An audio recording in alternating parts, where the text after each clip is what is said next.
What's up guys? Kumusta kayo? It's me again, Joseph Kate. So for today's video guys, let's talk about paano nga ba i-lock yung credit card natin sa Est-West. Yung lahat ng credit card ni Est-West guys actually, at saka kung paano rin i-unlock of course. Kasi pag na-lock, dapat alam din natin kung paano i-unlock yung credit card natin. Kasi hindi natin siya magagamit kapag naka-lock lang talaga siya. Panoorin niyo itong tutorial na to kung paano i-unlock at i-lock yung Est-West credit cards natin para maiwasan natin yung mga unauthorized transactions. At saka may sasagutin din ako mga katanungan sa last part ng vlog na ito. Uunahin ko muna kung paano i-lock or i-unlock yung Est-West credit card natin. Pero bago yun, nais muna kitang imbitahan na mag-subscribe sa YouTube channel ko kung bago ka pa lang kasi marami pa akong i-share ng mga tutorials, knowledge, and experience of mine in the future. Kaya naman huwag niyong kalimutan mag-subscribe para updated kayo lagi sa mga vlogs na i-upload ko. Yun lang po at sobrang maraming salamat po. So as you can see guys, ang kailangan natin guys is kailangan muna natin i-login sa Messenger yung Est-West credit card natin or i-enroll para ma-access ninyo yung lock and unlock feature ni Est-West credit card. So as you can see guys, punta kayo sa Messenger which is ayan EW credit cards. So ngayon guys, be aware kayo, dapat alam ninyo yung totoong Est-West Messenger chatbot kasi may mga imitation. Kumbaga, yun yung scam. Delikado yun. Baka kasi ma-access yung credit cards ninyo. Dapat, i-check nyo. Ayan, nakikita nyo yung totoong Est-West Messenger chatbot. EW space credit cards. Ngayon, ang kailangan nyo gawin is i-enroll nyo muna yung credit card ninyo pagka-login ninyo or pagka-enroll. So, pagka-login ninyo guys, ay nakikita nyo main menu. I-click ninyo yung main menu. Ayan, lalabas siya as you can see. Then, magre-reply si Est-West chatbot. Great news! You can now use your available credit limit for Instacash. Yung Instacash guys is yung credit limit nyo sa Est-West is pwede siyang i-convert into cash.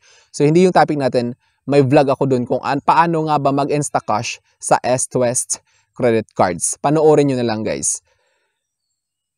Tapos, you are invited to experience the new EW Pay mobile app. The app transforms your NFC near-field communications capable Android device into a Visa credit card, EMV, contactless, and emulator. So, mahaba siya guys kung babasahin natin siya ngayon is lahat. So, i-skip na natin siya ngayon, pero iba-iba yung lalabas guys. Hindi lahat ganito. Kasi as you can see, it's a promotional chat from Est-West. Hindi lahat ganito yung lalabas. Then, nakita nyo naman sa baba, ayan, Est-West Pay, download. So, ngayon nakikita nyo, card number. Ayan yung last 4 digits ng credit card ko. Est-West Gold Visa, din yung mobile number. Makikita natin dyan. Tapos, ayan, unbilled current past statement. So, hindi tayo dyan. Ang kailangan nyong gawin guys is swipe left ninyo para makita ninyo yung card lock feature ni Est-West. Ngayon, pagka swipe left ninyo guys, ganyan, pag ganyan, swipe left, makikita nyo, ayan, card status is unlocked. Ibig sabihin, naka-open yung credit card ninyo. Tapos may dalawang options. Lock card, unlock card.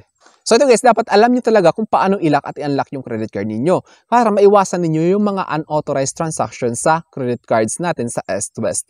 So syempre dahil i-lock natin siya, yung i-click natin is yung lock card. So pagka-click ninyo ng lock card guys, ayun makikita nyo, mag-reply siya.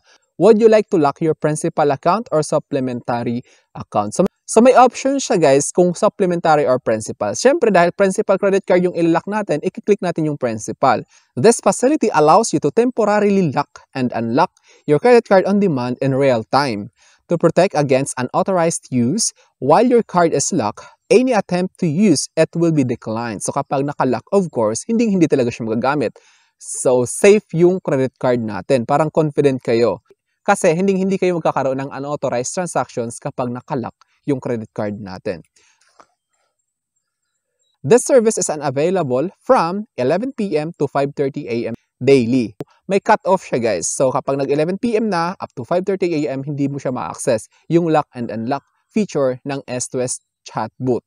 Please note that if you have enrolled your card in any auto-charge arrangement, it will be declined while your card is locked. So kapag naka-lock of course, kapag naka-auto-debit arrangement yung credit card ninyo, yung automatic i-charge yung bill dun sa credit card na yun, hindi siya magpo-pursue or magde-decline siya in short.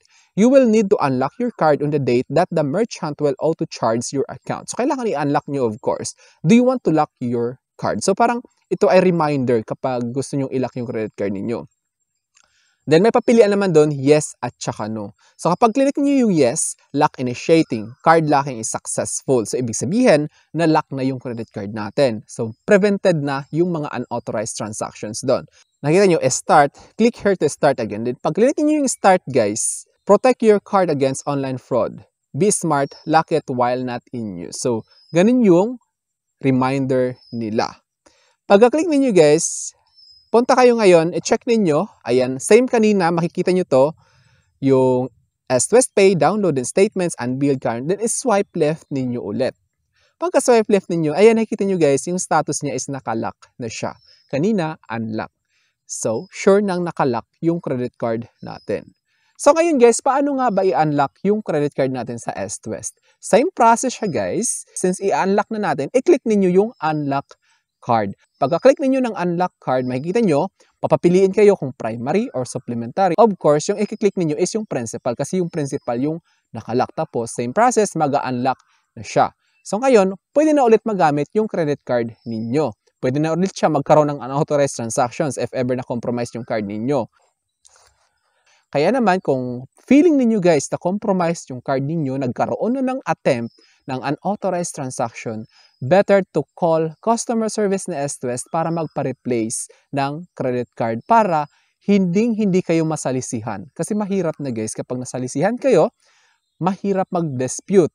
Kasi minsan kapag may kasalanan or may nasilip na kasalanan sa part ninyo, si S-Twest, hindi nila i-dispute yung transaction na yun. Kailangan mo talaga siyang bayaran. Kaya naman sa part natin, dapat maging aware din tayo kung paano natin pangalagaan yung credit card natin.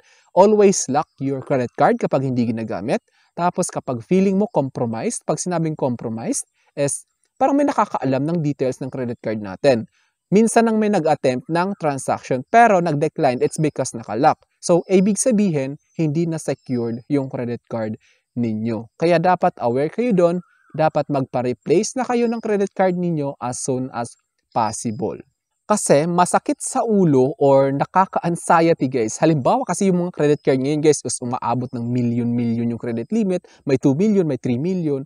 So kapag nasa 2 million yung credit limit ninyo at saka nagkaroon kayo ng unauthorized transactions worth 1 million, paano nyo babayaran yan, di ba? Napakabigat sa loob. Maliban lang kung mayaman na mayaman ka, pwedeng mabayaran. Pero kasi kung hindi, ay naku, magkaka-anxiety ka talaga guys kapag nakita nyo kapag nakita nyo yung statement of account niyo as may transaction na nasa 800,000, ay naku, nakakahilo isipin, nakaka-anxiety yun. Kaya naman, sa part natin, dapat aware din tayo kung ano yung mga dapat natin gawin para mapangalagaan natin yung credit cards details natin. At of course, para maiwasan natin yung mga hindi natin inaasahang pangyayari. Kasi yung S-Twest, tatawagan kayo kapag hindi nyo nabayaran, diba? Masakit sa ulo yun. So ngayon guys, reminders lang, kapag compromise na yung card, make sure to call for replacement.